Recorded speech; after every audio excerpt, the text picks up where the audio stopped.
1 year since William Ruto took oath of office as President of Kenya.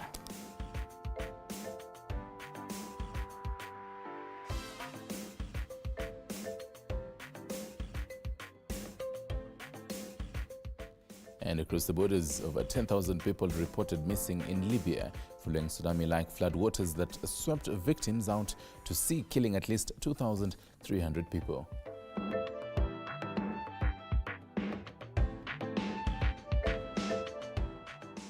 In Zimbabwe, President Emmerson Mnangagwa accused of nepotism after appointing one of his sons as a cabinet minister.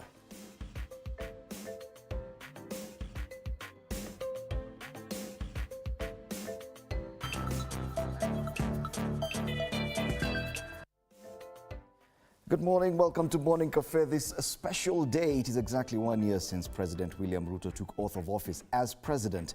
And that's the biggest conversation this whole week. Ruto at 1, that's the front page of the Daily Nation. The battle within, Ruto 1 year later, how he compares with Kibaki and Uhuru. All the headlines, all the dailies are speaking about William Ruto's anniversary as president. That is our main conversation this morning. My name is Fred Ndimuli. And I'm yours truly, Stanley Nyeringita. The other big conversation is taking a look at what Kenyans are saying. And this is according to a poll that InfoTrack did, taking a look at what Kenyans say 1 year later, 365 days after President William Ruto was sworn in, and also taking a look at how the cabinet ministers have been performing. We'll be taking a look into that to get to see which particular cabinet secretary is scoring an A or a D. Okay. Do stand by for the Honorable Didmas Barasa MP Kimilili, Mesha Kodede, Chairperson VIO Society of Kenya, and Joseph Kagai, Political Strategist, Jubilee Party, as we have this discussion later on. But for now, let's take a look at the top story.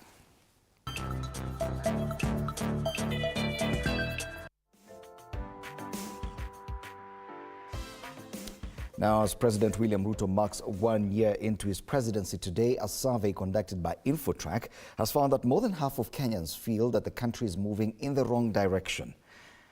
Those surveyed cited issues including high cost of living, unemployment, and poor governance as some of their concerns. The poll conducted in August this year rated Ruto's performance as average, with 55% rating. Now, according to the poll, that C-plane rating also applies to his cabinet secretaries. The findings coincide with the country's challenging economic times that the Kenya Kwanza administration is grappling with. Since taking office, President Ruto has faced criticism, particularly regarding his approach to taxation, with many faulting the recently enacted Finance Act of 2023, which introduced various taxes.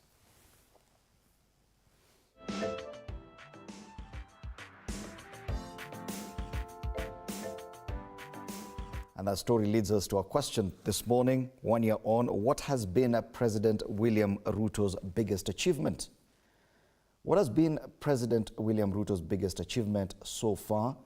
You can share your sentiments and views on the social media pages there on your screen. TV47 News on X, TV47 Kenya on Facebook, and TV47 News on Instagram. Oh, yes.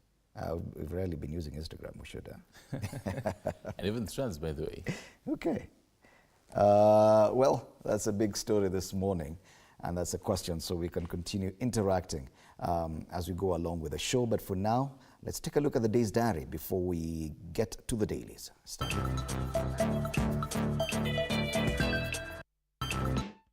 Right, and just a mention of today's diary, mostly focusing on 1 year later after President William Ruto was sworn in. It marks 1 year later on today. Expect different kinds of stakeholders and even NGOs to be also giving their voices on the same. Today we also expect Azimio leader Raila Odinga to be giving an announcement concerning the bipartisan talks. Some calling it a crisis meeting. We'll be following up to see how that will be shaping up. And just to look at other matters here, Medic East Africa will be holding a meeting, the Medic East Africa exhibition, and Congress expected to happen today at KICC.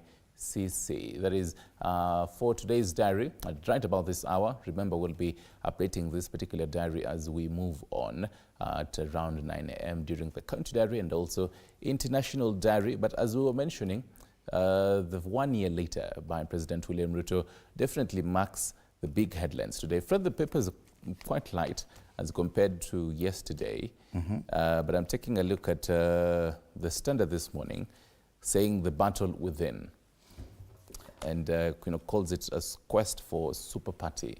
Yesterday, it's seeing President William Ruto in visiting the UDA party, and even the UDA party saying, the members saying the president will be visiting there once a month, and the deputy president will be visiting there twice a month. Well, that's a big headline on the front page of the Standard this morning. The battle within, matters to do with the UDA party and Kenya Kwanza. And it's curious that exactly 1 year after he took oath of office as president, he now appears to be bolstering his own party, not even Kenya Kwanza, his own UDA party. Yeah. And we've been listening to the Secretary General of that party, Cleophas Malala, asking other Kenya Kwanza affiliate parties to fold up and join UDA. So it tells you something. 1 year after the election, after the president is sworn in to office, with 4 years to go before the next election, he's definitely keen on to bolster his party. That's a big headline on the front page of the Standard this morning. Quest for super party. In its formative days, President Ruto's UDA vision was for a super party. With 2022 poll realities dawning, he reluctantly allowed an alliance with smaller parties. Now the head of state finds himself growing stronger politically, but also fighting fires over certain decisions and ambitious goals. A nice analysis of what has happened with the UDA party. The story is on page 4 of the Standard this morning.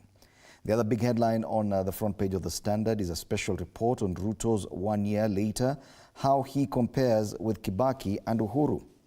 President Ruto, who swept into office at a time of soaring cost of living and a tattered economy, is a year in office. How does his scorecard compare with those of his last two predecessors?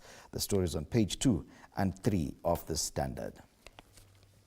The other story making it to the front page and given just as much prominence on the Standard, 13 suspects in 1 billion shilling fake gold scam in court. A section of the 13 suspects at the Milimani court yesterday. 11 were released on cash bail, while 2 foreigners were detained for a further 2 days to allow police to complete investigations. Details of the case so far. 1 billion shillings is the alleged value of what police describe as fake gold supposedly held at JKIA that was to be sold to a Tunisian national. On Friday, detectives raided a house at Nairobi's Garden City area, seized 13 suspects, recovered a firearm, an ammo, and fake banknotes. Now, 11 is the number of suspects in the fake gold heist who have been released on bail after a magistrate declined to detain them. The Nairobi court also allowed police to detain 2 foreigners with for 2 more days to allow conclusion of investigations. Those are the 3 big stories on the front page of the Standard. Other highlights are on the top strip. ODM MPs score a fast win over party expulsion. The story is on page 10 of the Standard. And yesterday, the MPs got the political parties' disputes tribunal to suspend their expulsion from the party temporarily. And that's a story there. Other highlights, Maisha, brace yourself for new ID card. This is, well, it mirrors what was happening with the Huduma number. Now, yesterday, the government revealed that it is coming up with a single identity dubbed Maisha. The story is on page 8 and probably one of those things that we may discuss. In sports, drug test, Paul Pogba suspended, and that's a big sports story today. On the back page, South Sudan shock Harambee Stars in friendly tie at Kasarani. You know, after that win against Qatar, there was a lot of hope. Oh, yes. That we would do the same against South Sudan. Well, walitufanyia ile kitu hapa nyumbani. Some are probably saying it got into their heads, the win against Qatar. Some are saying that we made too much noise, that they were not able to play. All right, taking a look at the Daily Nation this morning, it largely focuses on Ruto at 1. And Daily Nation puts it as the scorecard, Kenyans urged to accept short-term pain for long-term gain. I love that rhyme. It's a bag of mixed fortunes for Kenya Kwanza as it marks 1 year in office. So on this date last year, UDA's William Ruto took the oath of office To become Kenya's 5th president, he had many promises and made some more. Prime Cabinet Secretary Musalia Mudavadi says the president has kept them and is continuing to, but for many Kenyans, the hard times are still here. And it spans from page 2 all the way to page 6 of that story. And also focuses on that particular InfoTrack poll. 55% President Ruto's performance in the ratings. His deputy Rigathi Gachagua scored 47%. And Taifa Leo Badhe this morning has a very interesting headline on the same, that particular scorecard by Rigathi Gachagua, the deputy president, according to InfoTrack poll. And 59% Interior Cabinet Secretary Kithure Kindiki was rated as the best minister. 65% percentage of Kenyans who said the rising cost of living should be prioritized by the Kenya Kwanza government. On the top strip of Daily Nation Matters Politics, what's up? Raila holds crisis meeting. Opposition leader Raila Odinga is set to make a major announcement on the ongoing bipartisan talks amid growing claims that President William Ruto's camp is frustrating the negotiations. Mr. Odinga yesterday chaired a crisis meeting of the Azimio summit that lasted for more than 4 hours. Remember, we were supposed to see the bipartisan talks happening in Bomas the day before yesterday, was it? Was it on Monday or yesterday? But then it didn't happen. So we are yet to see how this will be unfolding. On the right side of Daily Nation, I'm coming with a broom to sweep up CBK, says nominee. Central Bank of Kenya chairperson nominee Andrew Musangi has pledged to institute sweeping changes at the board of directors should he be confirmed. More on that on page 8. And below that, how U.S. sex pest wife took donors for a ride. So a United States couple that faced sexual abuse allegations continued to seek financial support to run a children's home they owned in Kenya, even after they fled the country in September 2017. The Nation can now reveal. And finally there, address the concerns. Our we go on strike, warns doctors. So the doctors have given the government 3 months to address the deplorable state of healthcare in public hospitals or face a nationwide strike.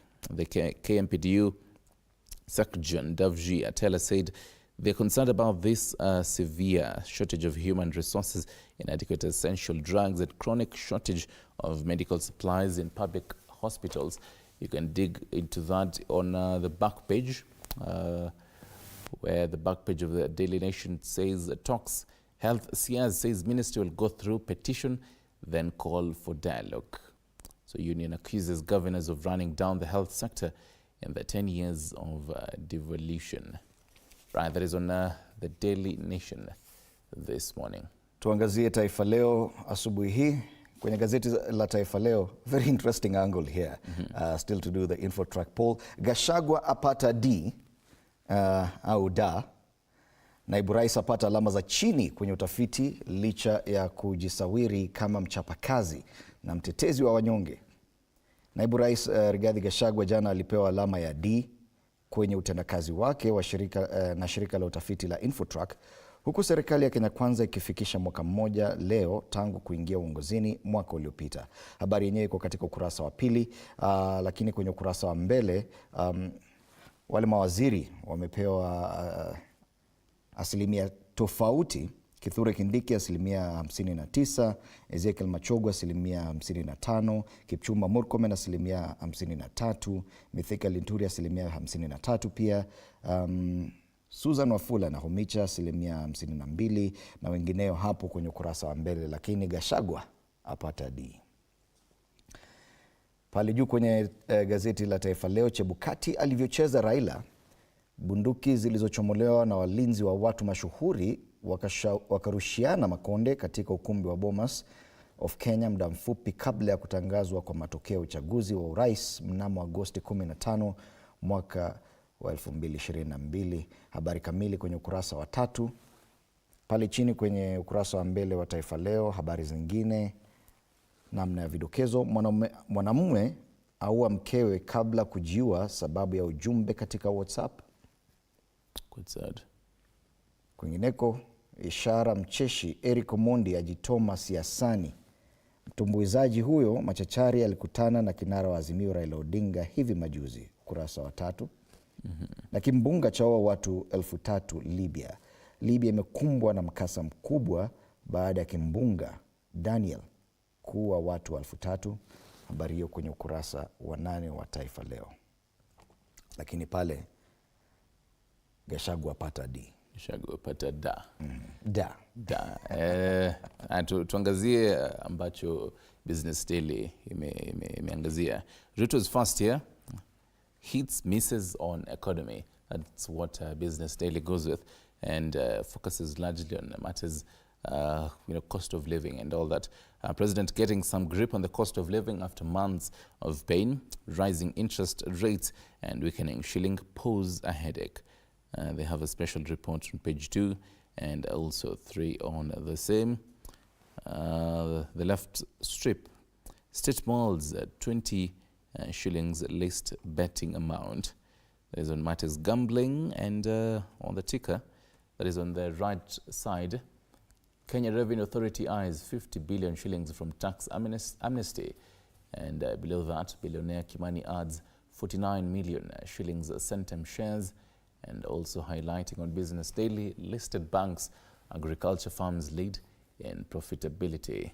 It is majorly on the Business Daily. On the top strip of matters intelligence, properly developed and operated cross-border corridors are one solution for reducing transport costs. More on that is on page 9. You can also take a look at Kenya's actuarial science dilemma and the life there. Yes, that is on the Business Daily. Let's take a look at the People Daily this morning. Same headline, same theme. President Ruto's hits and misses. Scorecard, he made many promises in the run-up to 2022 election, but 1 year after he was sworn in, he has had a mixed bag of achievements and failures. The report is on page 4 and 5 of the People Daily. Down there makes a reference to the poll that we've been talking about, Kenya heading in the wrong direction, on page 5. 55% of respondents in latest survey by Infotrack say president's performance is average or a C. 53% of respondents say the country is heading in the wrong direction. Only 30% beg to differ. 13% were non-committal. 59% of respondents rated Kindiki Machogu as best performing CSs. Chirchir Bore Ndungu rated the worst. Kikumbuka pale kwenye Taifa Leo, Gachagua apata da. On the top strip of the People Daily this morning, a lifeline for ODM rebels, setback for Raila and allies as tribunal stops party from expelling 5 renegade lawmakers over their warm relations with the ruling Kenya Kwanza coalition. And yes, in sports, Stars go down fighting against South Sudan. That's on the back page. And there's a story on page 14 about Treasury targeting schools and insurers with new taxes. Oh, yeah. Interesting. That's on the People Daily this morning. So basically, the Bright Stars of South Sudan walinyima nyota ya Harambee Stars. Hawakuwa na nyota jana. Hawakuwa na nyota jana. Ama hawakuiona nyota yao. As much as they're called stars. All right, that is on the Business Daily. I definitely have the Star here with me, and the Star also largely focuses on 1 year later, and it goes with hits, misses as Ruto marks a year in office.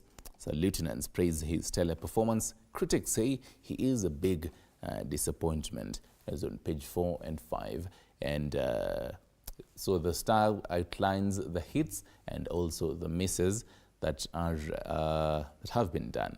And among the hits, according to the Star, Hustler Fund, cheap fertilizer, digitalization of government services, implementation of CBC, restoring security in the North Rift, police financial autonomy.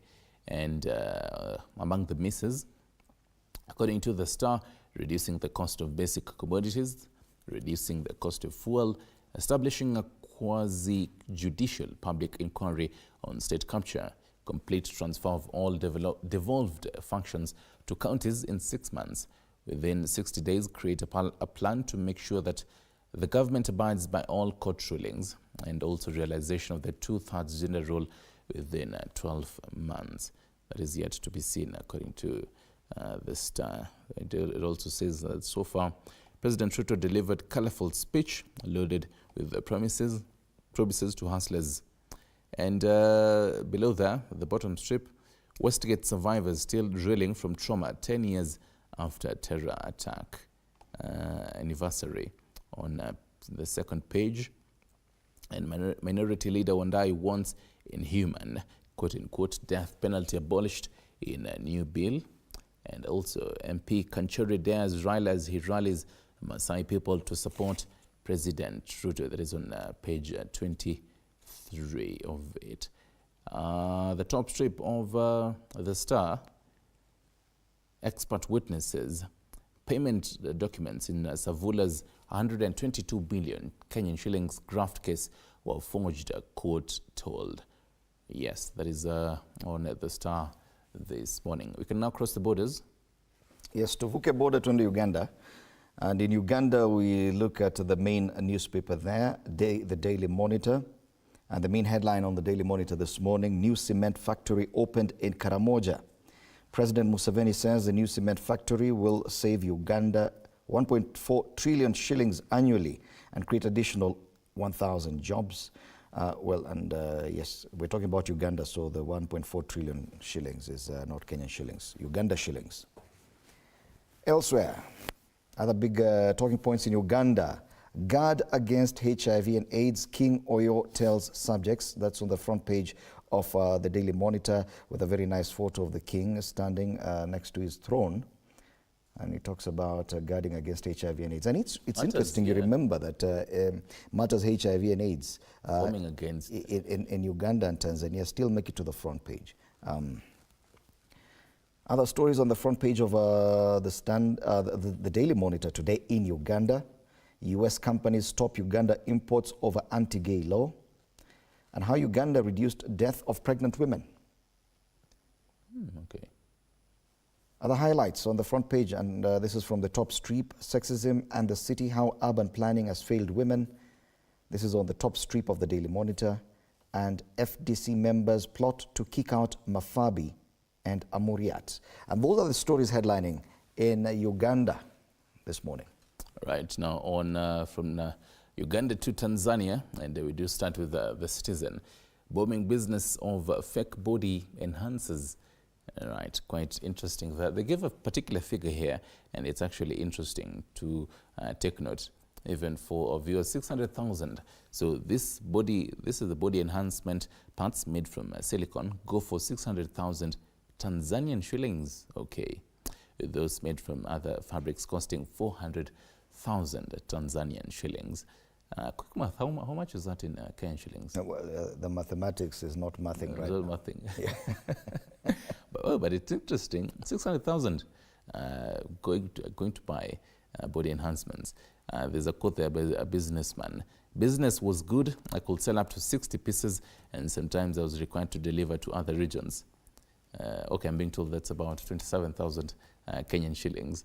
I was required to deliver to other regions, especially Dodoma, Kwanza, and Morogoro. So a survey carried out in Dar es Salaam and other major cities has revealed that the trade of body enhancements, that is synthetic body enhancement parts, has become a booming business, with both pros and cons as traders cashing on women's craving for that curvy appeal and ideal body image.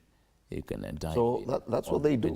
I thought it was something natural, and was wondering why it would appear that in Tanzania you find that Fatima and the like. They look a bit different, but it's interesting. Every day you learn. Every day you learn. I mean, that definitely curvy appeal and ideal body image. I mean, that definitely calls for a trip to Tanzania and Dodoma. But if 600,000 is equivalent of Kenya's, let's even say 30,000, then it is within reach of so many people. All right. Other matters here, the headlines. 3 democracy bills set for Parliament on page 2. So the government says it will table in Bunge bills for the amendment of 3 acts, that is political parties, elections, and electoral commission. And there was actually an accident here. Matters tragedy, a scene of a gruesome road accident involving a BRT vehicle and a boda boda in Morogoro in Dar es Salaam yesterday. And I heard from that $150 million to upgrade Tanzania's land tenure security. And on the top strip, NECTA issues warning against PSLE fraud. That is on the Citizen this morning. To Mwananchi. Kwenye gazeti la Mwananchi leo, habari kuu pale, tume huru ya iva, serikali ya banwa. Miswada mitatu ya kufumua sheria ya uchaguzi, sheria ya vyama vya siasa na ule wa tume huru kutua bungeni. Wadau wataka iwekwe wazi, ijadiliwe kwanza, Chadema wajifungia kujadili. I think it talks about the expected constitutional review process in Tanzania. It's already before Parliament. Another headline there that you've mentioned is also on the Citizen. In Tanzania, NECTA yaonya udanganyifu mitihani darasa la 7. Exam cheating is also in Tanzania. Habari nyingine, jini la demokrasia linavyomsumbua Rais Samia. Kwingineko, mikakati kumaliza migogoro ya ardhi, shilingi 375 bilioni kutumika. And that accident there, jinsi ajali ya mwendo kasi ilivyoua dereva bodaboda, abiria wawili walivyonusurika. Na hivyo ni vidokezo kutoka kwenye ukurasa wa mbele wa gazeti la Mwananchi kule Tanzania. Yes. Now to the caricature this morning. Mambo na karakacha leo. On page 12 of the Standard goes with what is happening in Zimbabwe, the new president, Emerson Mnangagwa, the caricature that looks like him marching forward saying, comrades, if it's getting heavier, just get more men. And they have that crocodile tail because in Zimbabwe he is famously known as the crocodile, and he's soldierman there. That tail has been written corruption, probably another. After corruption, probably they're going to write nepotism again later. This coming again after, President Mnangagwa appointing his son, David, as a deputy minister. They have it. And there's a nice commentary there by the governor for Bungoma, the former Speaker of the Senate, Kenneth Lusaka. And he says, Bungoma can't regret standing with ugly na Kitumba Ruto. It's something that, it's a very interesting headline that probably would be nice to read. Oh, yes. Bado kwenye karakacha, look at the Daily Nation today. And we have that metric measure for height. And the caricature looks, someone resembling the president, measuring himself against debt, taxes, 100 days, short term, mid term, long term. And where he measures, how high, how tall is he, in as far as those things are concerned. Oh, yeah. Well, he has already exceeded on debt and taxation. Issues to do with 100 days, not yet. Some short-term promises yet to be delivered. Mid-term, long-term, let's not even go there. Kenya Kwanza 1 year in office. That's a cartoon on the Daily Nation this morning. Oh, yes, he quite looks worried, and the people, his close men there. Caricatures looking like David Ndii, his economic advisor, DP Rigathi, and another looking like Musalia Mudavadi, telling him, hapo iko sawa, tupandishe juu kidogo tu. That is on the Daily Nation this morning. Yes, I'm looking at the cartoon on the People Daily today. Okay. And the People Daily, there's a lot of darkness. Page? It's on page 10. Page 10, okay. Of the People Daily. All right. A lot of darkness with a car painted yellow there, which mimics that, looks very close to that small contraption that the president was driving to KICC during the Africa Climate Summit. The electric car. But it has this face of someone under the hood, under the bonnet, someone who looks like the president, and he's the engine, and someone asking there, please shed some light, we are in darkness. And the irony, it's an electric car, and we are in darkness. And actually, it has a candle on top. Definitely. Wow, interesting. 1 year on. 1 year on. 1 year on. Today marks exactly. At this time, I think last year at exactly this time, the president, back then the president-elect, was just waking up at his home in Karen, still as a president-elect, getting ready. He probably woke up very early. He probably did not sleep at all. Oh, yes. Yes. Once you're elected president and you're waiting for your swearing in, would you even I mean, you blink? can, and people who actually didn't sleep, I mean, by this time, I mean, we were following up on this, and there were a number of people in the Kasarani Stadium at that time. People already flocked. Oh, yeah. People were there actually even the day before. Yes. People were streaming in as early as 3 a.m. In the morning. And I mean, there was a whole line into it. People were flooding to get into Kasarani Stadium by that particular time. So just, taking a look at the feel around Kasarani Stadium. It is one of those special days that change a man. He woke up as a president-elect within a few hours. By midday that day. By 2 p.m., he was already president of this republic. And he was a totally new person. Because once you receive that sword and you take the oath of office, then the entire burden of this country falls on your shoulders. And from then on, he's become someone else, commander-in-chief of the defense forces, president of this great republic. 1 year on, we are asking what has been President William Ruto's biggest achievement so far. That is our question this morning. Even as we continue looking at his scorecard 1 year later, what has been his achievement so far? You rate him. So many people have criticized, some have praised him, but how do you rate him? What has been his biggest achievement so far? TV47 News on X, TV47 Kenya on Facebook. A reminder, let me just go back and, yes, because this will be my panel this morning. Honorable Didmus Barasa, MP Kimilili, Mesha Kodede, Chairperson, VIO Society of Kenya, and Joseph Kagai, Political Strategist, Jubilee Party, will be discussing the President's scorecard right after this break. You're watching Morning Cafe.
Welcome back. You're watching Morning Cafe on TV47 with me, Freddie Ndimuli, and you just found me as I was trying to post this with the handles at Didmaswa Barasa, at Kagai Mr. and at M_Odede. Yes, that's my panel this morning. The Honorable Didmas Barasa, MP Kimilili. Good morning, karibu sana. It's good to have you in studio. Thank you very much. We also have Joseph Kagai, political strategist, Jubilee Party. Always a pleasure to have you in studio. Thank you, sir. And Meshach Odede, chairperson, volunteer involving Organization Society of Kenya, CEO. Karibu sana, Meshach. It's good to have you in studio.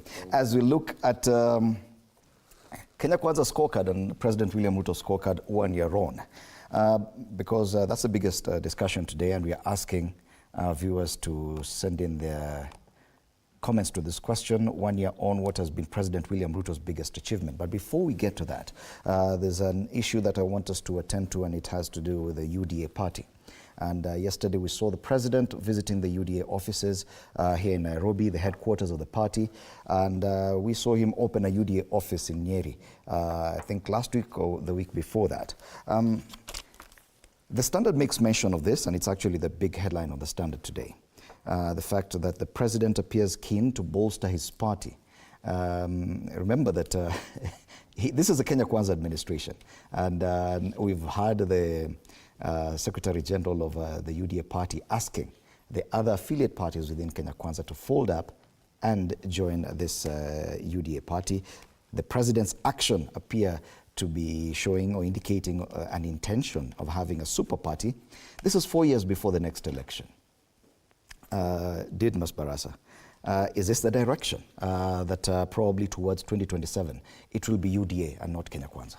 First, the head of state being the party leader of UDA is within his mandate to strengthen his party, considering that Kenya Kwanza is made up of various affiliate parties, but it's no doubt that UDA was most predominant in Rift Valley, central Kenya, and some other parts of the country. So the other smaller parties that form up the Kenya Kwanza coalition, some had some presence in particular regions.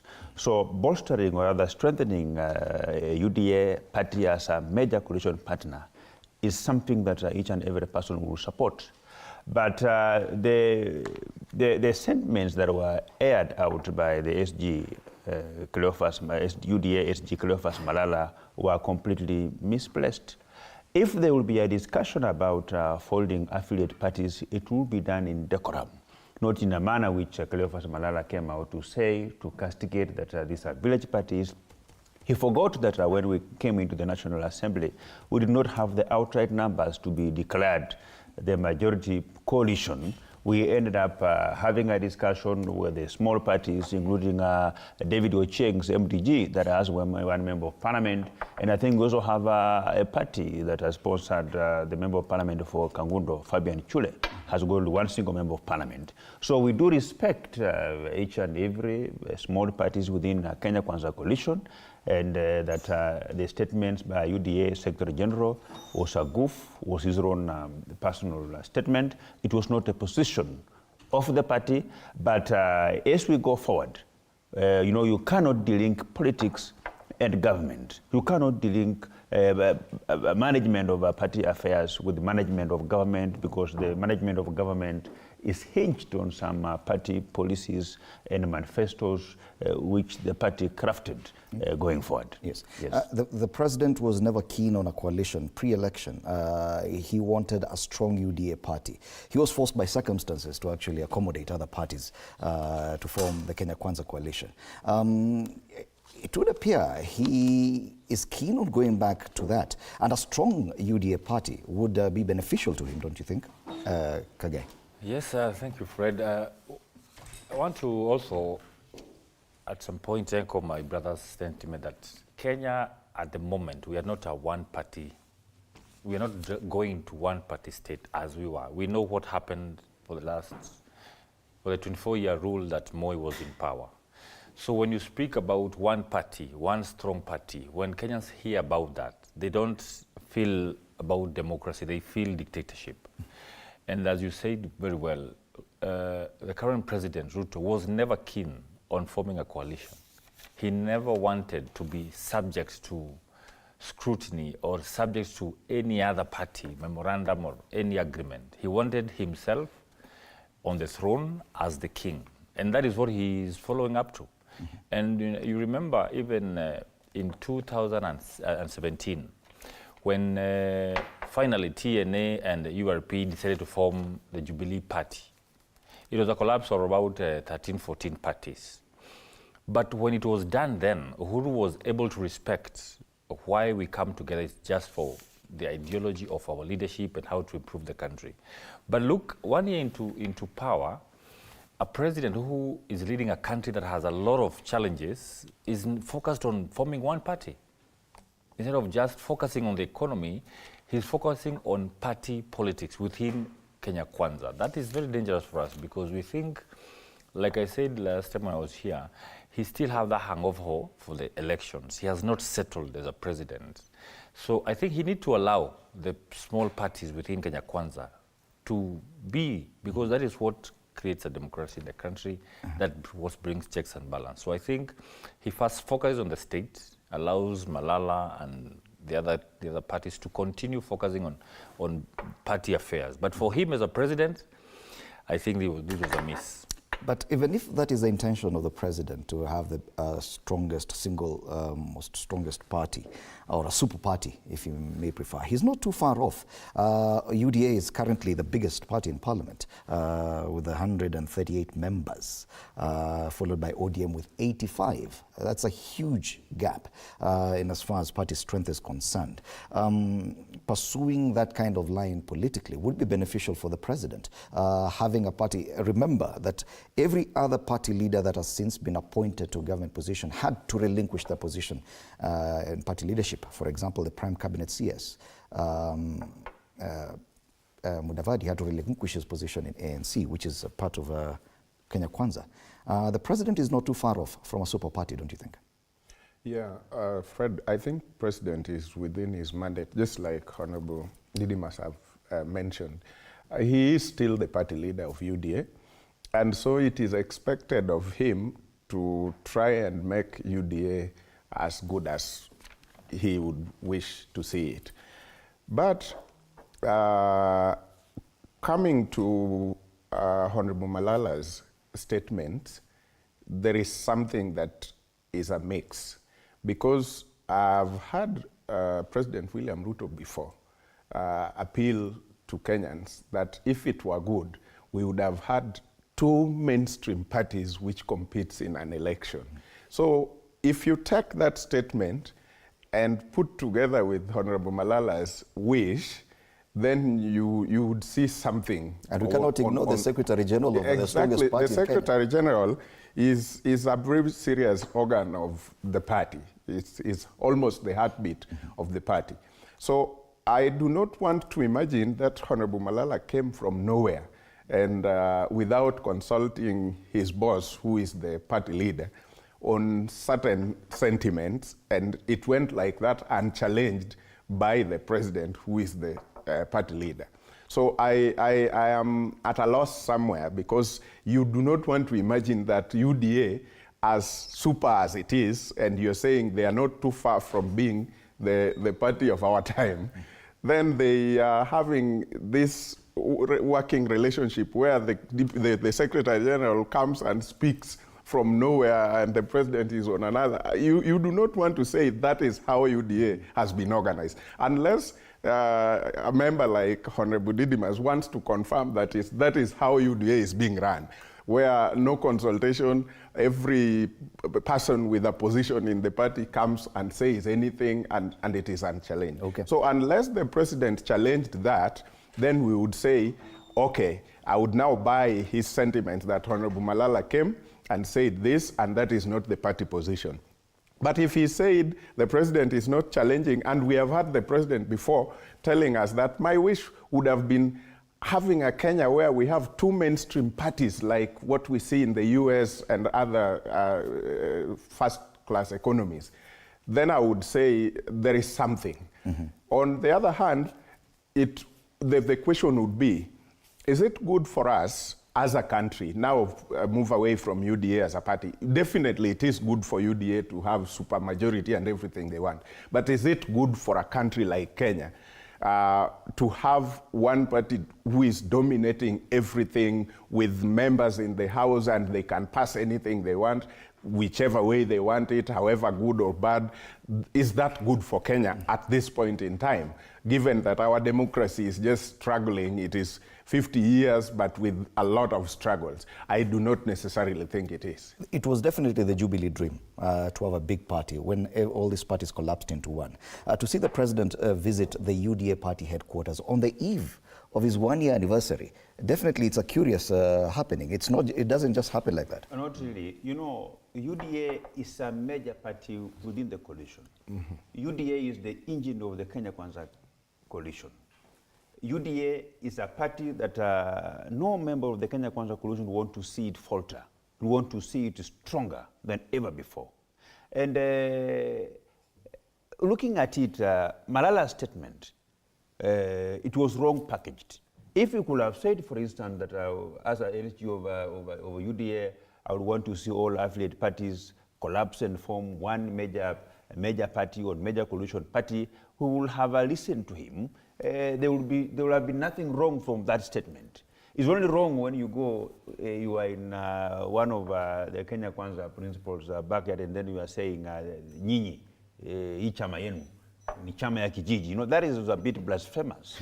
It's a bit childish and a bit uncouth. Isn't that the feeling within UDA, that these other parties are just too small in comparison? Because to be honest, the second biggest party after UDA is ANC with 7 members. Yes. UDA has 138 just alone. You know, surely the rest in comparison are village parties. You know, I am a member of a UDA party.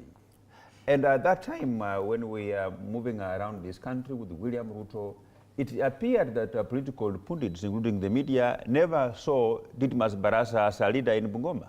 They never saw the likes of Ndidi Nyoro, Kimani Ichung'wah as leaders in this country, including our deputy Rigathi Gachagua.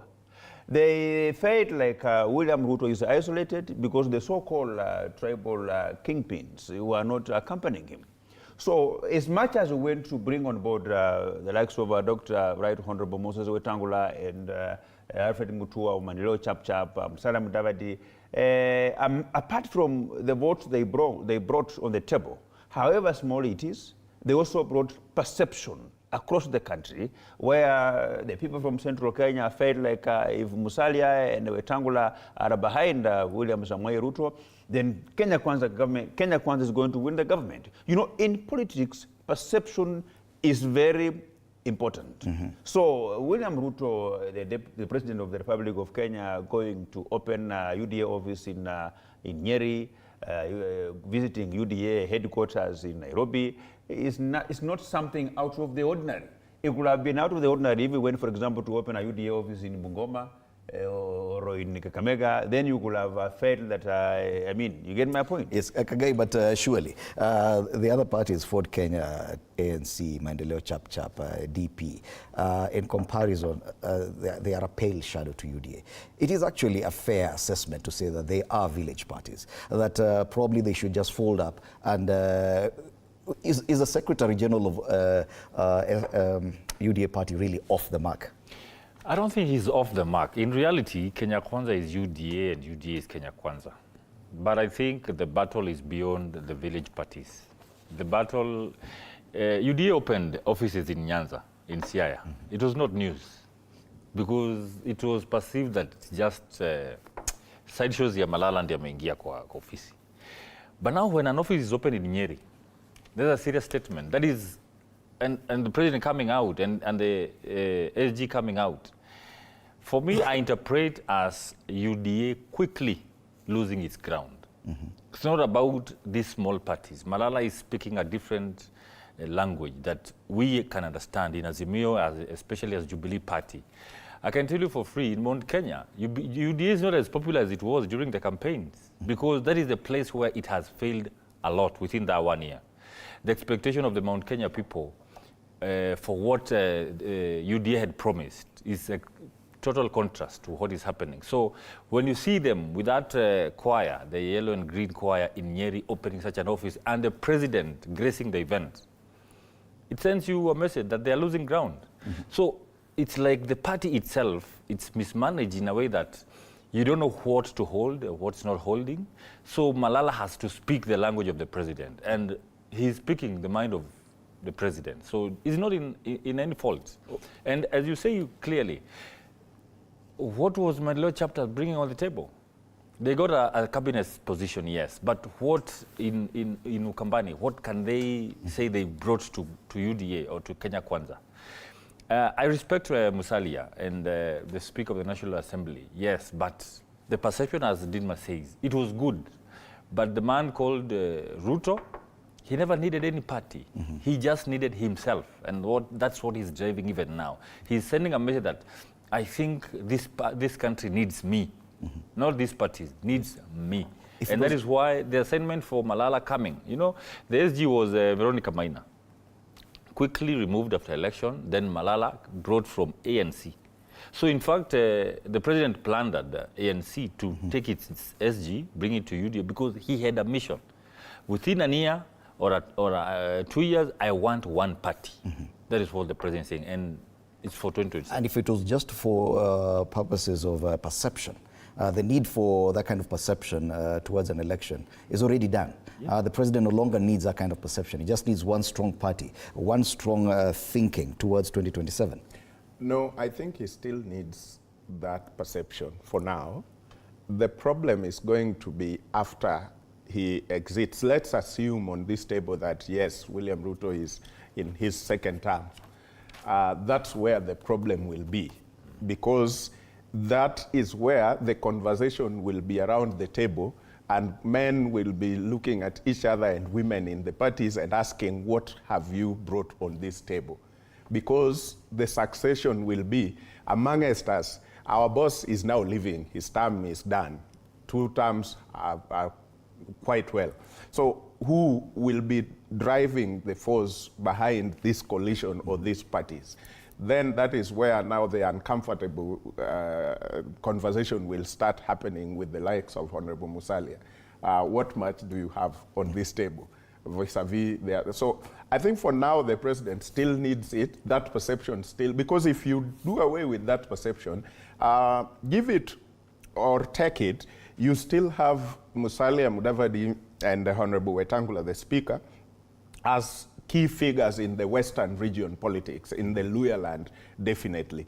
So when you keep them out of this coalition now, the perception might start creating itself and go bigger that Luya have moved out of UDA, even though many Luyas would still be part of UDA. So that perception is still needed now for UDA, even though they know, deep inside their heart, they know it would still not hurt much, but for an election, you do not want to blunder whatsoever, even if it is for 1 vote, because you will still need that. Even if people were to go and say you didn't achieve 50% plus 1 and people are returning, you would be looking at any single vote that gives you the win. Okay. So I think for now, it will be entertained. The coalition will run, but after this, if I were Honorable Musalia and his team, I would think about now, what will I say I have on the table, because I will be among the few who will be angling to inherit the coalition alongside the deputy president and a few others. Okay. So I would be asking myself that question as early as now, before we even get to 2027. Yes, well put, Meshach Odede. And on that note, we take a break. When we come back, we go to our main discussion today. Ruto at 1. It is what all the dailies are headlining with today. Ruto 1 year later, how he compares with Kibaki and Uhuru on the Standard. And it's a big mixed bag of fortunes for Kenya Kwanza as it marks 1 year in office. You're watching Morning Cafe.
Side with the country's challenging economic situation that the Kenya Kwanza administration is grappling with.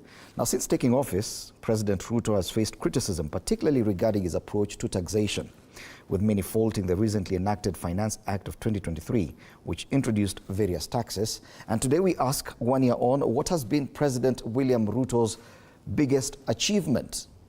And you can continue giving us your feedback at TV47 News on X and TV47 Kenya on Facebook. We'll be sampling your views as we continue with the show. I'm still in studio with the Honorable Didmas Barasa, MP Kimilili, Mesha Kodede, Chairperson VIO Society of Kenya, and Joseph Kagai, political strategist, Jubilee Party. Now I want to take a look at Ruto 1 year on, and based on that poll by Infotrack, 55% a C play. Actually, that's a rating for the president. Do you agree with that? Do you think that 1 year is too short to rate the performance of a president? I know, and probably you may make mention to the fact that there was need for a transition period from this famously previous administration. 1 year is not too short to rate the performance of a government or an individual. But I may have an issue with the Infotrack. If whatever they were telling us in terms of who was to win the presidency in the last general election is something to go by. They fell off the mark. They were not near the accuracy. They were putting, I think, the Asmio in the driving seats, So I still think that they may be trying to, to tune their survey to suit a particular area, one person, a particular coalition. Nonetheless, I think if you compare William Ruto with the other presidents, I think he has tried amid several challenges.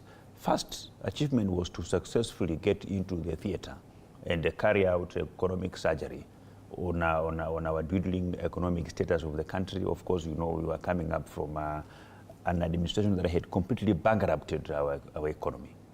He had also to reorganize the government. You remember that Uhuru Kenyatta had even transferred entities like KPA, Kenya Airways, Kenya Railway, to be put them under treasury, away from the Ministry of Transport and Infrastructure. The purpose of doing that is well known.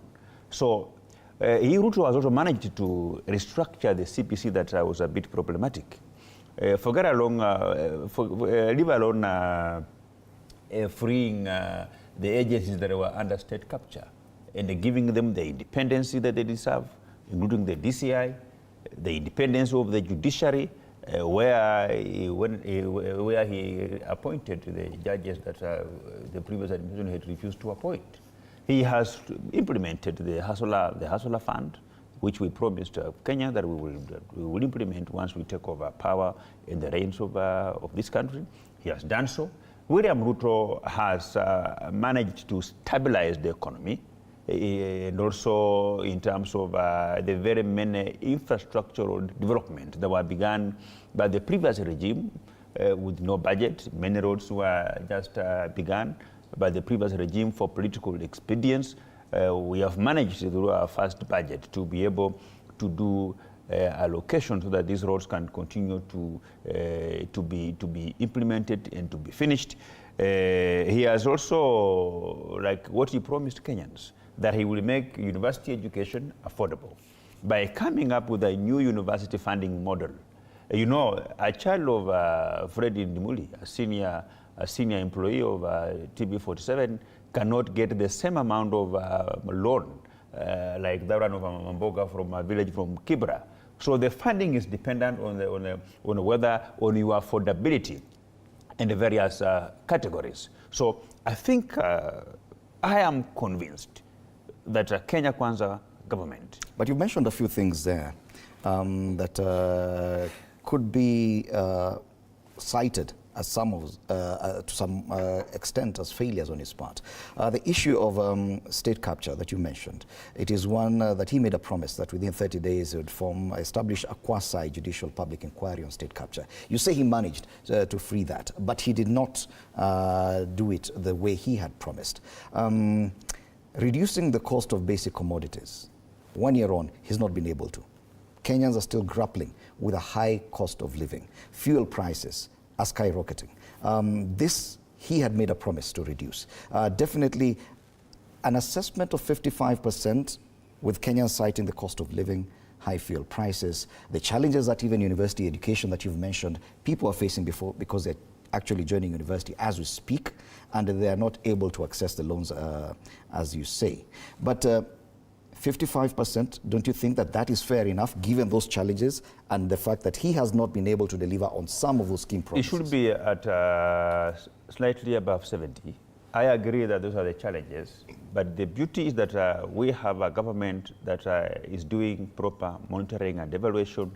Areas where there are hitches, specifically in this university funding, you saw the CS education appear before Parliament. There were challenges of the system not accepting children who do not have an ID card, and they've been given, admission to those universities. That requirement was waived. So we have a responsible government that even though they have implemented a program, they will try to monitor closely, try to fine-tune it, because challenges are all over. Every time you implement a program, you run into a hitch here and there, and how you resolve it all depended on whether you are listening or not. We are not just brushing off these issues and saying the cost of living is okay. We appreciate that we have Kenyans are facing a number of challenges, and we are hopeful because the head of state is still in the theater, working on our economy, working on a number of programs. Like they say, Rome was not built in a day, but the Romans were there to build. Okay. Kenya will not be built in one day. Kenya Kwanza administration will not build this country in one day, but Kenya Kwanza administration will be there to build and reconstruct the economy of our country. Okay. Kagai, to be fair to Kenya Kwanza, if we are to assess the performance 1 year on, we have to stick to the script that the blueprint that they presented. The fact that in their manifesto, there were 6 core pillars: agriculture, MSME economy, housing and settlement, healthcare, digital superhighway and creative economy, and lastly, the environment and climate change. To be fair to the president, at least on those 6 areas, there has been some movement. Hence, at least 1 year on, you cannot say he has not tried to tackle at least each of those 6 areas. I think the greatest undoing of this president was to underestimate what a government is. And I always struggle in my mind that he was a deputy president for 10 years of this country. Because once you come to power and you have been a deputy president for 10 years, I expected that this man was too smart to understand our economy is very fragile. You don't just make pronouncement. You don't just promise. Looking at what Kibaki did when he came to power, Kibaki came to power when the country was so bad. But immediately getting to office, he went in the office and started understanding the government and fixing. Got a team behind him that knew what he wanted. But Ruto did the opposite. So even being given 55%, I think the infrastructure was too generous, because his first failure is the kind of people he put up for cabinet secretaries. That was the first failure.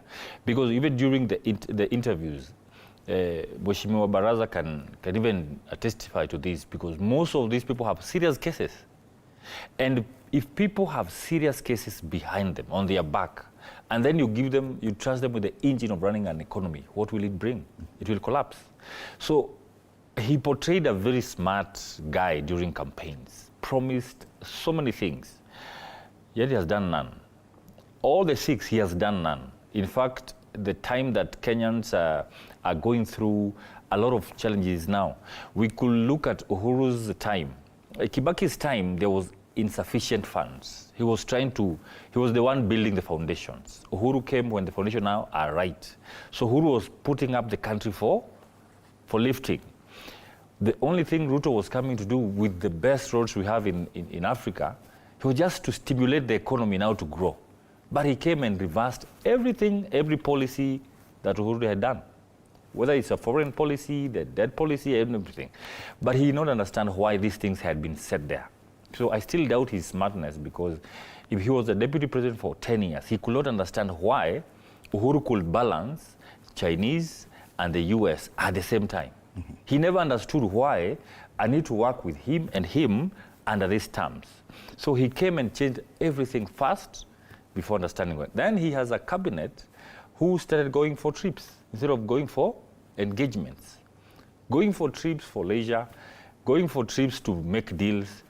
The first deal was the oil deal that messed us for 10 billion shillings.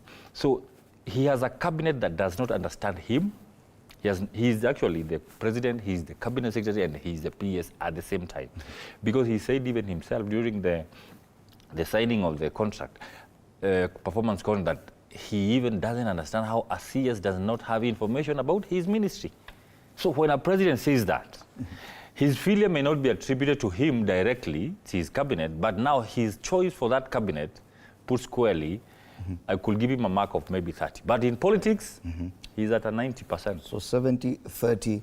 But the biggest challenge with the promises that Ruto made was that he himself placed timelines on these promises. The one on state capture, he said 30 days. It did not happen. There's one more here about complete transfer of all devolved functions to counties in 6 months. It did not happen.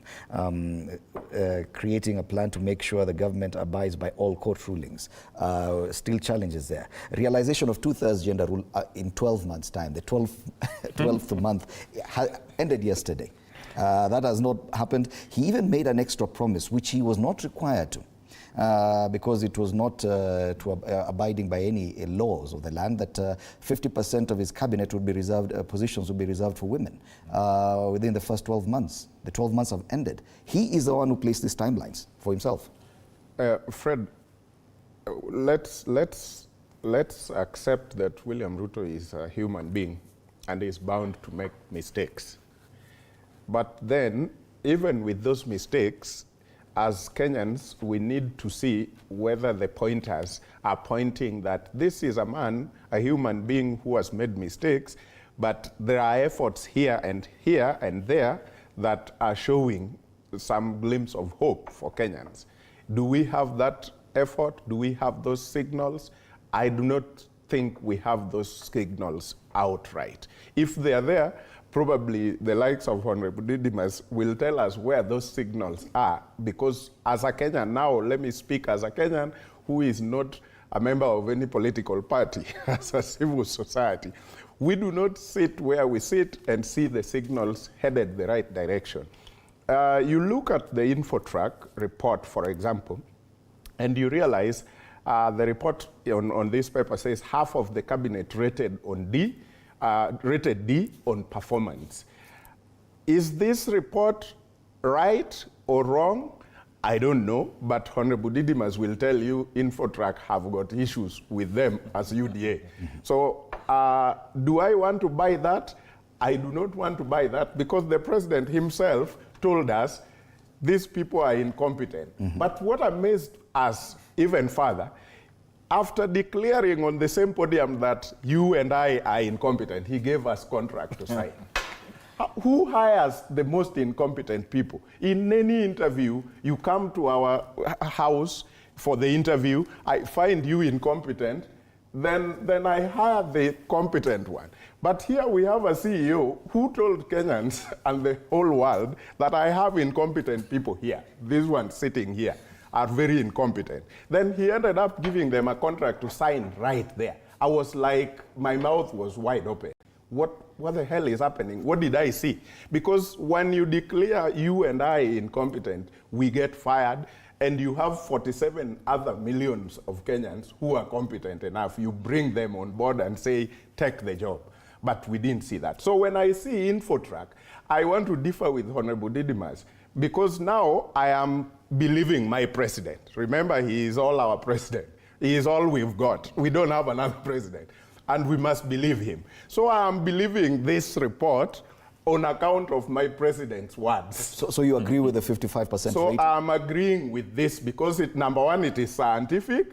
Number two, the president had confirmed that he has incompetent people in these ministries. Okay. So I'm believing this report as it is. He took a whole year to form cabinet. Cabinet is one of the key aspects of his There are two things which I want to bring it out.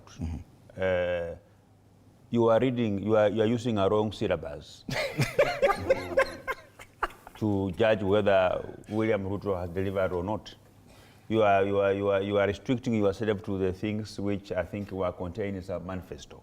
But you are forgetting that Kenya Kwanza coalition moved across the country and signed economic charters. For example, yes, we had an economic blueprint in Kimilili Amtala Stadium with the people of Bungoma, and among the things which the people of Bungoma told the government, told the head of state before he won, and he signed, was thing to do with the revival of the sugar sector. Are you saying we should not refer to the manifesto, Kenya Kwanza manifesto? You should have two documents. You should have the one which is very important is the economic blueprint that that formed the economic charter that William Ruto and the Kenya Kwanza coalition signed with Kenyans from various economic blocs. That is what will tell you whether he has delivered or not. The second thing is that about the incompetence of CSS, it is very common, even from independence, that every newly formed government will have a few ministers who will begin to chase things that are not what informed the government to give them the job. And after some times, I mean, some people are dropped from government. Look at when Kibaki came in power. After some time, a number of people were sent packing, including Charity Kaluki Ngilu, including some allies of Raila Odinga who were completely incompetent at that time. You know, look at Uhuru Kenyatta. You know, even Uhuru Kenyatta, it's Uhuru Kenyatta who sacked the likes of Charity. Kibaki also sacked a number of ministers who are completely incompetent. So we have the head of state who is every day he will take a pen and paper. He will begin to note down the things which he knows are not good for his government, and it's only a matter of time you will see him crack the whip. So that will not derail the delivery of Kenya Kwanza government, specifically on the promises we made to Kenyans, and more importantly, where we put our signature to be the agreement between our coalition and the people from every part of this country. The people of Central Kenya, we had an agreement with them on the revival of the coffee, tea sector, milk, which is going on very well. The people of Western Kenya, there are questions with regard to those things. Even the president himself, in his tour of Mount Kenya, when he was at Sagana for a whole 5 days, he expressed concern and even said that on that matter of coffee, he would have to take it over himself because the gentleman he had assigned the role, he did not say that, but he had assigned that role to someone else. Then he said he's going to take it over. Isn't that an indication that there was some level of failure in some of the promises that... Absolutely, and that shows that we have a head of state who is in charge, who listens. You know, Fred, if you are going for a wedding and you are smartly dressed, you will always, on entering the wedding arena, you always want to set up your tie, there is something wrong. You cannot just implement government function and expect it to be 100%. That's why we have various entities that has a role of monitoring and evaluation. That's why we have what we call policy monitoring, policy termination, policy readjustment, policy review. So government exists to continue fine-tuning the policies that have been implemented, to continue reviewing the approach that they are using to solve a public problem. And that's the beauty of our Just for clarity, because I had indicated and raised the issue of the kind of timelines that were given on these promises. Are you saying that some of the timelines were inaccurate, especially those given by the president when he was campaigning to resolve the cost of living within a certain time, form this within 30 days, do this within 12 months, do this within 60 days? Are you saying that those timelines were probably not accurate? Basically, okay. We have some of the things because of the prevailing other circumstances, right? For example, we may not have had a budget for certain things, but when you form government, you find that they are very important. You have to address to keep on addressing to them, right? We have a very huge public debt which we have to continue servicing. We found a very empty treasury. we found that even KRA's collection of taxes was not to the level that would commensurate the type of budget, the pending bills that actually were left on the coffers. And because the government exists even in perpetuity, we have to deal with them. We do not have to say that these were from the previous government, we are not going to deal with them. We have got to put on our brave face and deal with them. Yet this issue of blaming the previous administration, if at all is a reality now, then it will be a reality once this government exits and another administration comes in. Are we saying that therefore it will be taking us more than 1 year to actually get comfortable on the seat for you to be evaluated properly without an excuse about sorting out the mess that the previous guys left? The danger that this country is facing right now is to have a person who doesn't learn. Let me just say that. Let me now speak like my brother said as a Kenyan. I look at a time where for me to succeed, I need to put together all my skills and look at your failures and learn from them.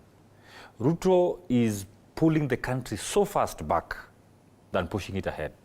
First of all, he has not understood and learned what mistakes the previous regime made so that he can improve in his current state. And I think the danger, the tragedy of this country is that we will have 5 years of excuses. 5 years. We are in 1 year, and even as soon as last week, whenever they get a place to speak, a podium to speak, they talk about how they defeated Azimio. They talk about how, like my brother says, they found empty coffers. Yes, empty coffers. I remember the words of the former president, the fourth, Uhuru Kenyatta, said, government does not collect money to store, to put in the bank. Government collects money to give services to Kenyans. So what you collect today is in the account today to do the work of today. So as they found it empty, how much are they collecting? For the whole year they have been in power, how much have they collected? What have they done with them? We have not seen new roads being launched. We have not seen, actually the debts are kicking in this year now, in this financial year. So what have they been doing? Look at a president who said that they will not borrow. He has borrowed more than Uhuru did in 1 year. So you understand that he has not settled in and quickly gone back to campaigns. So I think this regime needs an overhaul. From the president, I think, I always say every day Azimio is justified. However we spoke in our campaigns, whatever transpired during the elections, we are so justified that we were never wrong. Okay. We were never wrong to say that the team that is coming is not competent. Mm-hmm. When we say it's an illegitimate government, an incompetent government, this is exactly what we speak about. We cannot even put a finger on one thing that this government has done for 1 year. Well, the Hustler Fund, for example, cheap fertilizer, digitization of government services, implementation of the CBC, restoring security in North Rift, police being granted a financial autonomy. These are things that this administration can say they've done, at least in that 1 year. Can they really be dismissed, as Kagai says? Let's give credit where it is due. At least we know that the issue of North Rift, banditry and all that, for some time now have been silent and quiet. As to whether there is anything going on that other Kenyans don't know, we don't know, but as for now, we have heard that people are quiet in those regions, and that one we give to them. Financial autonomy to the police, I'm not really sure if the biggest issue was the autonomy of finances with the police. What, from a Kenyan perspective, what has been the issue with police? I think our police have got more issues than just financial autonomy. If they have been given financial autonomy, we are yet to see that autonomy, because we still have a police until today who work like they are arm of the executive. And so how autonomous is autonomous, I don't know. We might need to go back to the dictionary and probably find out how autonomous is really autonomous. And then the CBC, again, that is a big twist because we had a president and a team, I think that was Honorable Musalia, and quite a number, they promised to scrap off. That was the promise. And today, we want, Honorable Didimas is here, they want to take credit of reforming CBC, which they promised to. Maybe the people who voted for you to go and scrap off because that was the promise. So how do they now look at you in the eye and say, what you promised to scrap off, you have now made it? I mean, I don't know how the promises are made and then how good we make them. So that is it. But I want to say what Ruto has managed to achieve really well in 1 year is politics. I mean, he's done a top-notch politics in the past 1 year. And we can assure everybody that the growth we see in UDA is courtesy of his best foot forward in politics. We are at a time where all members of parliament, including the ones in the opposition, have got almost zero choice than to join the government, the UDA. So that we give him 101%. If that was the only thing, but let's go back, Fred. It is important to judge government on different aspects differently because that is, even in school, we are judged on geography, this is my score, on mathematics, this is my score. What were the most critical and important things for Kenyans when we were going for election in 2022? The rallying call was, we have so many hustlers, that is according to UDA, and we want to bring hustlers from bottom to up. So the question somebody like Honorable Didimas needs to answer now is how far up are the hustlers from bottom?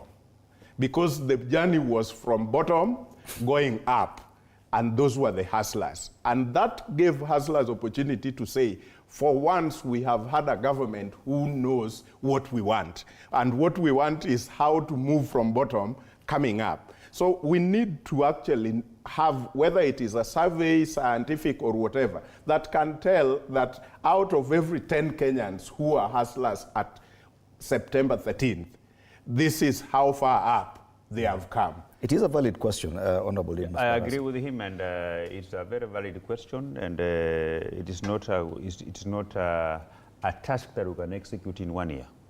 You know, even if you were to get something to do. But can it be measured? Yeah, it can be measured. Yes, it's measurable. It's completely measurable, and that is basically saying that you are looking at the various government interventions, government policies, including the Hustler Fund, to see whether they have had an impact in improving the life of the people who are living at the bottom of the pyramid or not. That is absolutely measured, and I think it's something which scientific firms should take up with. Isn't it what InfoTrack is trying to do? That, I didn't look at. Generally, that is a feeling. Then it would indicate the kind of response. I didn't have the privilege of looking at their guidelines. What guided their questionnaire. I didn't have a chance to look at it, but I've just been informed that this is my very good friend Kagai. He used to be, used to strategize for the Jubilee that the tribunal has said they are now partly have rendered them partless. So when he speaks about the Kenya Kwanza government is completely conflicted, he's a bit bitter. In the last 2 days, the political parties tribunal actually declared their win that the NDC they held under the party leadership of Uhuru Kenyatta was actually null and void, and actually confirmed that the win being led by Honorable Sabina Chege is the legitimate one. So he's partless now. He's just want to throw all mud at us. He's bitter with us, not happy with us. He thinks we are the one. We had a hand in the ouster of their win. That is now the classic Honorable. Well, talking about politics now that you've taken us there, it takes me back to an admission or a and this was a tweet by the president's economic advisor, David Ndii, earlier this year. And he was drawing parallels between this administration and the Kibaki administration. And he said one of the failures of the Kibaki administration was that he failed to handle the politics within the first 1 year. And that affected every other plan he had. Now that you say that probably President Ruto has really succeeded in politics in the first year, you rated him at 90%, you said the same. Don't you think that probably that was the intention, to deal with the politics within the first 1 year, and then once you get everything right, then everything else falls into place? First of all, let me first correct my friend and brother that whatever that was speculated as fake news by some news channels, it was not correct. First of all, the PPDT declared that they did not have the mandate to execute the matter before them.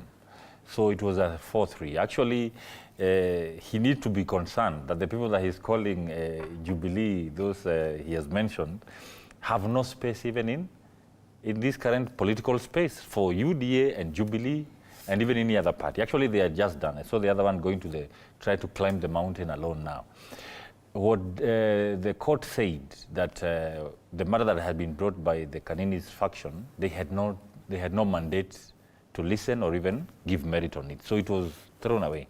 So we had a case yesterday and it was pushed to 28th. That's where the matters are. So we are family there.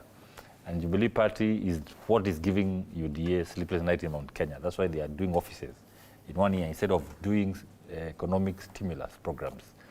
Now, for Kibaki, he knew there was politics for 24 years that messed our economy. So he did not need to handle politics, actually.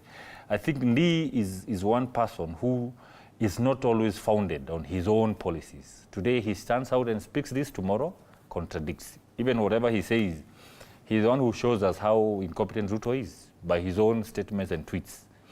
So Ruto handling politics is to cover his deficiencies in terms of management and leadership in government and governance. So whatever he meant that Kibaki failed to take care of politics, I think that is what was the strength of Kibaki. He was not in news medias, he was not in public barazas every day. He was just coming. And even if he was to speak on a matter, it was a matter that was touching the country's interest. But when you look at the current one who is handling politics, what politics is he handling? Going to a function just to speak about the election? He has managed to ensure that Parliament votes his way every single time. Don't you think that from an executive standpoint, that is would be rated a success? No, actually, whatever we call success is relevant. It's relative because first, you don't have a president who respects Parliament or any institution. He goes to a place and stands on a podium and says, "Mambo ni matatu."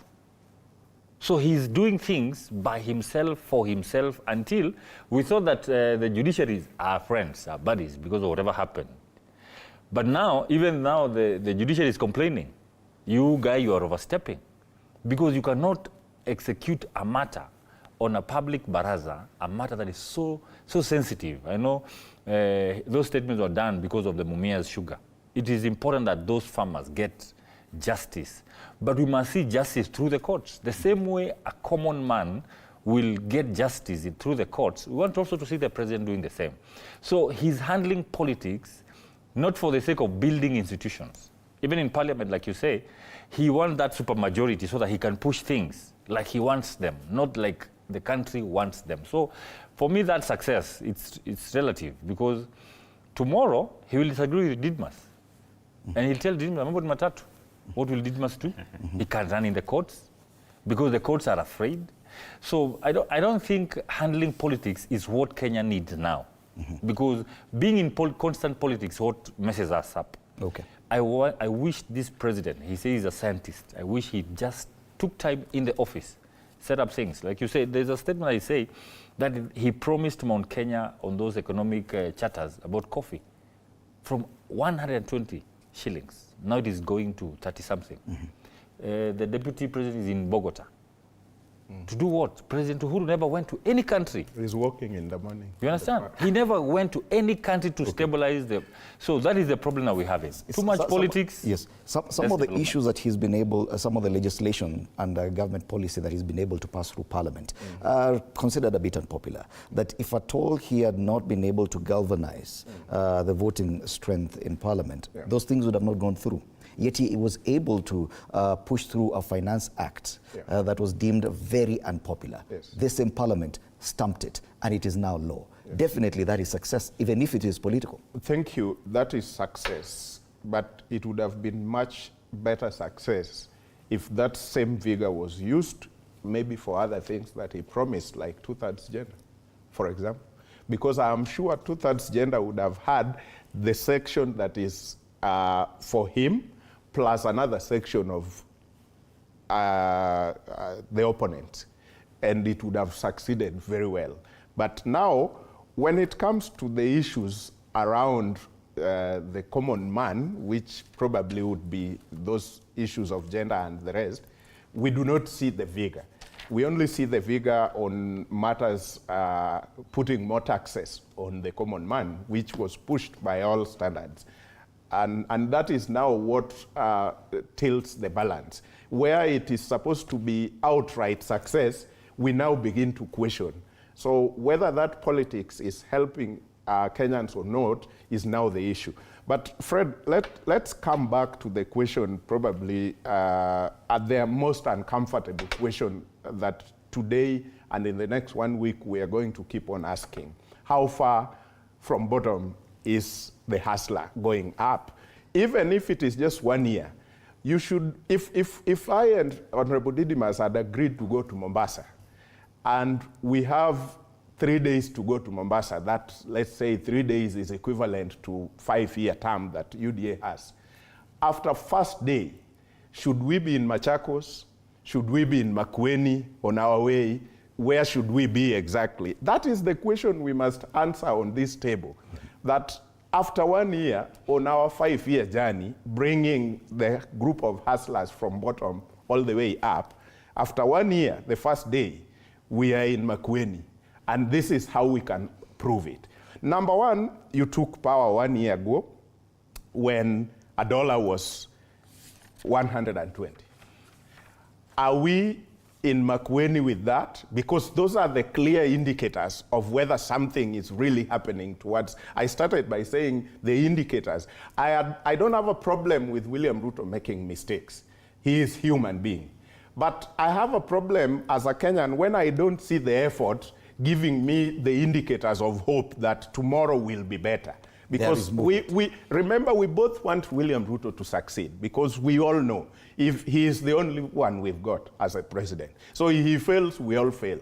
He succeeds, we all succeed. Right. So the truth is, we must now be ready to answer hard questions, whether you are in UDA or you are in the opposite side. Has the hustlers been moving towards Machakos, going to Makueni on our way to Mombasa, as had been promised? Number one, where was the dollar then and where is the dollar now? I have heard him sometimes back saying, those who have voted the dollars, what, in 2 weeks you will run at a loss. Many months later, dollar is now, some banks, actually yesterday, some of the dailies were reporting that some banks are selling the dollar at 150 against even the central bank's directives. So from 120 to 150, is that Nairobi to Machakos? No. That is actually Nakuru. We are on our way to Kisii and not on our way to Mombasa. What was the price of essential commodities for hustlers? We are speaking for hustlers here. Were they buying sugar at the same price they are buying it now? Apparently not. Are we seeing the decline of the pricing? No, it is actually. So instead of our way to Mombasa, we are seeing indicators saying we are actually somewhere in Kericho, headed to Kisumu. So these are the only things hustlers cares about. Okay. So whatever you will say, we have done this, blueprint that, or the hustlers don't know that. This government is for hustlers, and I am speaking for hustlers. where are the indicators that tells hustlers we are at a better place? Okay. The promise on healthcare was supposed to give us, all of us, NHIF, blah, blah, blah, within the shortest period. Are we there? We are now seeing 3 different funds coming instead of NHIF. You will clarify that as a parliamentarian and probably whether you support the bill or not. So what we see, a day-to-day life for a Kenyan, the only thing that I think is a bit easy for Kenyans right now is the fact that there is that team and this team on the table somewhere in Bomas, and the rest of Kenyans can do business peacefully. Okay. I think that is the only hope Kenyans In terms of measuring the success, what is the issue? I want to agree with him that we need to find out how far are the hustlers from the bottom going up. I agree with you completely. And if you were to do a survey in terms of answering that question, then we have to identify a population, then we go to specific samples. For example, it is in public knowledge that we have millions of shillings in the name of Hustler Fund that is circulating. All we need to do is to identify the beneficiaries of this fund and see how this fund has assisted them. If we will find out that there was somebody who was selling bananas along the roadside, and the Hustler Fund has assisted that person to kind of now move from selling bananas from the floor of the street to either having a kibanda and the stock has increased, then we can say that that particular hustler is on course away from bottom going somewhere. You know, when you are doing a research, you have to identify a sample within a bigger population for you to be able to get an accurate assumption.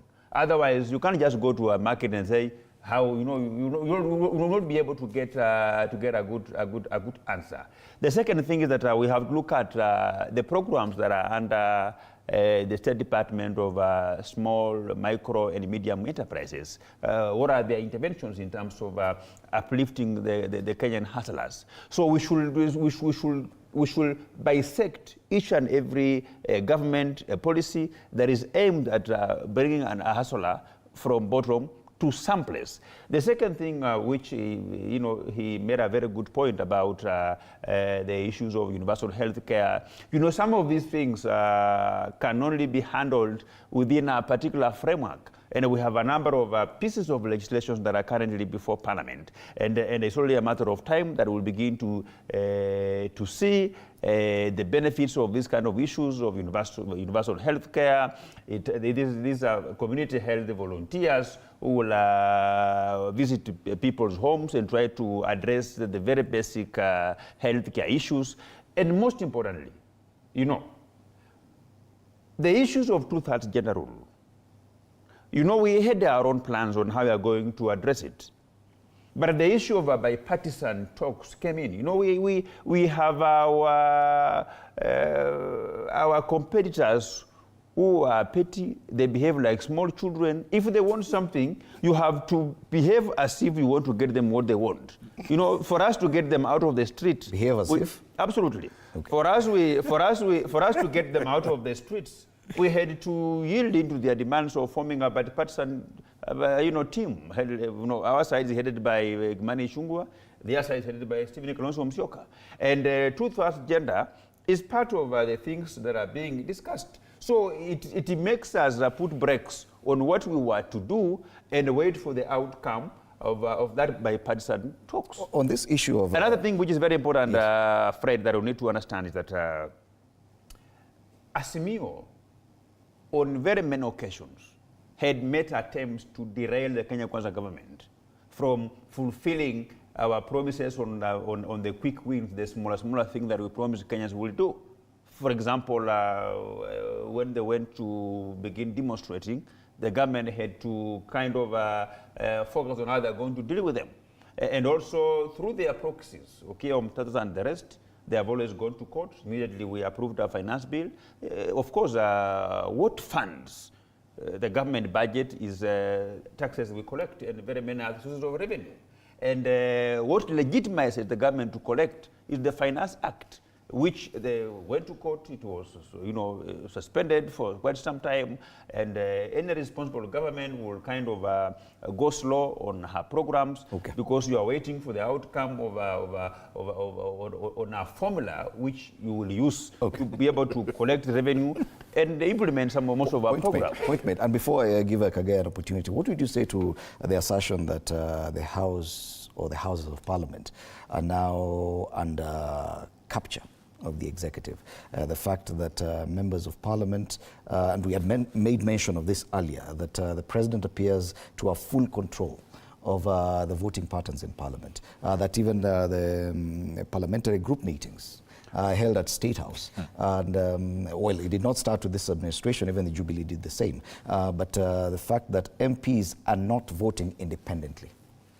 Let me tell you, Kenya Kwanza administration has not captured the House. The coalition that has made attempts to capture the House is Azimio.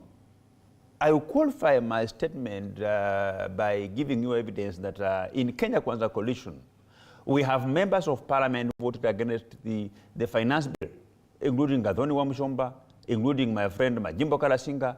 We have not commenced any, and we have no plans of disciplining them. But the Azimio coalition had whipped their members not to support the finance bill. The MPs who supported the finance bill are currently under serious disciplinary measures. So the coalition that is attempting and has plans to capture the House of Parliament is Azimio coalition. Kenya Kwanza administration, we have we always want to persuade the parliamentarians through logic and through reason. Because of time, as you make this, make your final comments as well. Yes, I really struggle with understanding what the software for Kenya Kwanza leadership is, because even listening to them, it's like comic. Because I remember a time when Ruto said, "I'll be watching who will not vote." You have somebody who goes even not just give you his position, but also threaten you. I'll be watching you. I want to, the Mamboni Matatu did not start with the sugar issue. It started with the finance bill. And remember, Fred, that the finance bill, there was a team that was collecting public opinion. And they came out and said the majority of Kenyans feel that this document will not improve the economy. But he went and said, wacha nione nani atavote.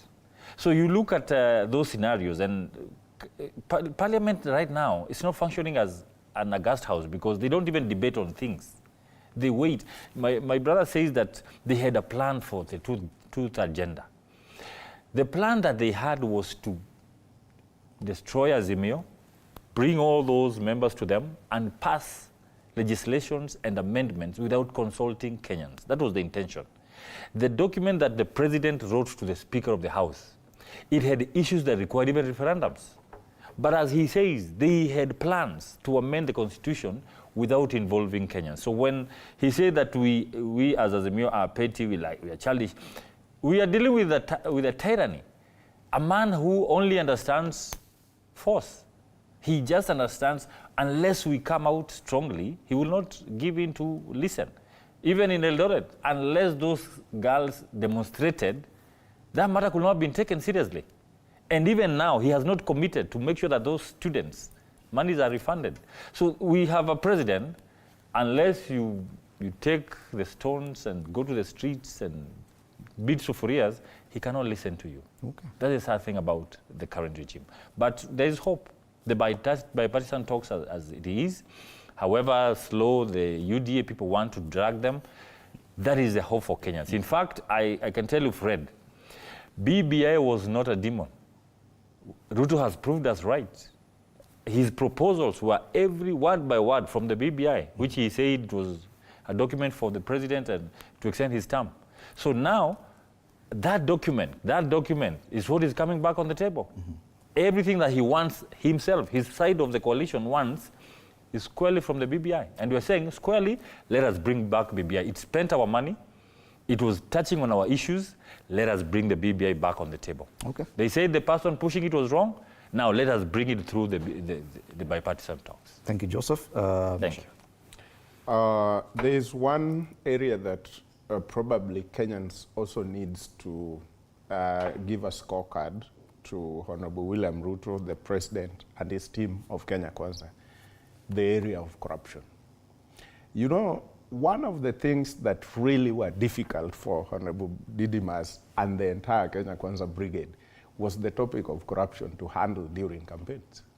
We must agree. It was the most thorny issue for them to go out before Kenyans. And you remember many times it was cited here and there. We've never had him talk about corruption. It was not on the manifesto. Yeah, it was, sticking to the script. but he was not outrightly going around crusade as a crusader of anti-corruption. He could only put it in the document and keep quiet and administer to other things. So this area, we also know that over the period of 50 years plus where we have been independent, we have issues around corruption. It is not just the Kenya Kwanza government. Even the previous government, corruption has been a serious thorny issue that Kenyans really needed to deal with. When they came and said, there is a state capture in this government, and in our government, there will never be state capture. So I don't know whether the fact that now, when they took power 1 year later, all the quote-unquote corruption cases, including other criminal cases, have all disappeared. Is this what Kenyans really wanted? Because that is what Kenyans must also look at themselves each in the eye and accept that this is exactly what we wanted. Or the Kenya Kwanza government have missed it. This is not what we wanted. So Kenyans have a decision to make. Within 1 year, we needed to see some level of fight against corruption. And this is what we have seen. So as a Kenyan and as a common man, what I have seen is all the cases have gone. Just like in the days of Uhuru, it was claimed, and it was at some point that, yes, when we were leaning towards that government, all your cases would disappear. So how has Kenya Kwanza given us a difference? Okay. I don't see the difference, because they have just replaced the same style, the same medium.